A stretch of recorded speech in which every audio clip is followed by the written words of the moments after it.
আজকে ফ্লাইটে আপনারা যারা যাবেন তারা প্রত্যেকে কিন্তু নিজ নিজ জিনিসপত্র নিয়ে রেডি হয়ে থাকেন, একটু পরে কিন্তু বাস চলে আসবে।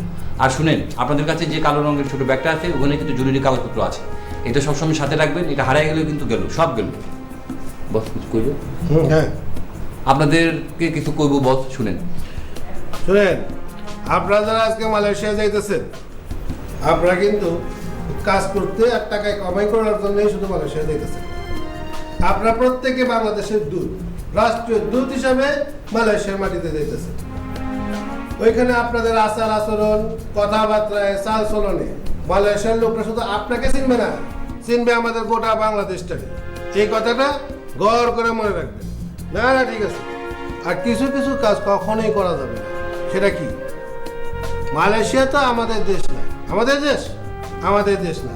তো ওখানে মাঝে মাঝে কখনো কখনো ওই অনেক রকম ঝামেলা হইতে পারে, কিন্তু ধৈর্য ধারণ করে ওই সেই ঝামেলা মোকাবেলা করতে হবে, কোনো রকম অধৈর্য হওয়া যাবে না। আর মাথা রাখতে হবে সবসময় ঠান্ডা, একেবারে বরফের মতো ঠান্ডা। হ্যাঁ, আর এই কান কথায় কখনো কান দেওয়া যাবে না। কানাকানি করা কোনো ভদ্রলোকের কাছে না। আপনারা এখানে সবাই ভদ্রলোকের সন্তান। আপনাদের বাপ মা এবং বউদেরকে দেখেও মনে হইতেছে আপনারা ভদ্রলোক। কারো কথায় কান দিবেন না, ঠিক আছে? কিছু লোক আছে যারা মানুষের ভালো সহ্য করতে পারে না, তারা আপনাদেরকে নানান কথা কয়ে উস্কানি দিবে, উত্তেজিত করার চেষ্টা করবে। কিন্তু তারা একটা জিনিস জানে না যে সব জায়গায় আন্দোলন চলে না, সব জায়গায় মিটিং মিছিল চলে না, সব জায়গায় পল্টন ময়দান বা 0 পয়েন্ট নাই। যেই আন্দোলন করে কোনো লাভ নাই, যেই আন্দোলন শুধু ক্ষতি করে, সেই আন্দোলন আমরা কেন করবো?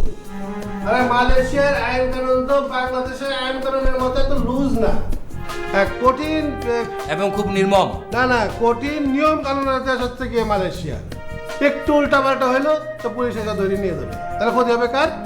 ক্ষতি হবে বাংলাদেশ থেকে যে শ্রমিকরা গেল তাদের। কারণ জমি জেরাত বেচে অনেক টাকা পয়সা খরচ করে তারা মালয়েশিয়া গেছে, এখন আসতে হবে খালি হাতে। আর ক্ষতি হবে বাংলাদেশের। বিদেশিদের কাছে বাংলাদেশের ভাবমূর্তি সব নষ্ট হয়ে যাবে, ধুলাই হয়ে যাবে। না, বিদেশিদের কাছে বাংলাদেশের ভাবমূর্তি একেবারে ধুলাই মিশে যাবে। এটা করা যাবে না, ঠিক আছে?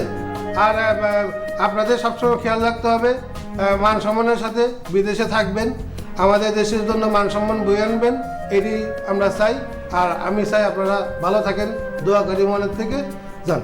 আর আপনারা এইটাও মনে রাখেন, ওখানে গিয়ে যাওয়া যদি করেন, আইন শৃঙ্খলা যদি না মানেন, তাহলে কিন্তু আপনাদের জন্য দু একজনের জন্য কিন্তু পুরো বাংলাদেশি থেকে যারা গেছে শ্রমিকরা সব কিন্তু মালয়েশিয়া সরকার পাঠিয়ে দিব ওই দেশে।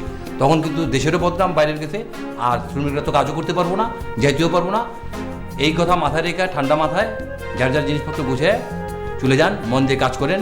তো ঠিক আছে, আমার যা বলার ছিল আমি বলছি। একটু পরে গাড়ি আসবে, আপনাদেরকে সবাইকে এয়ারপোর্টে নিয়ে যাবে, তারপরে ওদেরকে প্লেনে তুলে দেওয়া হবে। তো আমি এখন যাই, আমি অনেক ব্যস্ত। আর বাকি যে সমস্ত জিনিস আছে সেগুলো আপনাদের জাহাঙ্গীর খেয়াল করবে, ঠিক আছে? আপনারা এখন একটু বসেন, আরাম করেন। এই সালাম করা লাগবে না, সালাম করা লাগবে না, এই সালাম করা লাগবে না। ভালো দেশের এই আপনারা কেন সালাম করতেছেন? আপনারা ওদের জন্য দোয়া করেন, আমার সালাম করার দরকার নেই। তোমরা সবাই দেশের সম্মান সমুন্নত রাখবা, ঠিক আছে?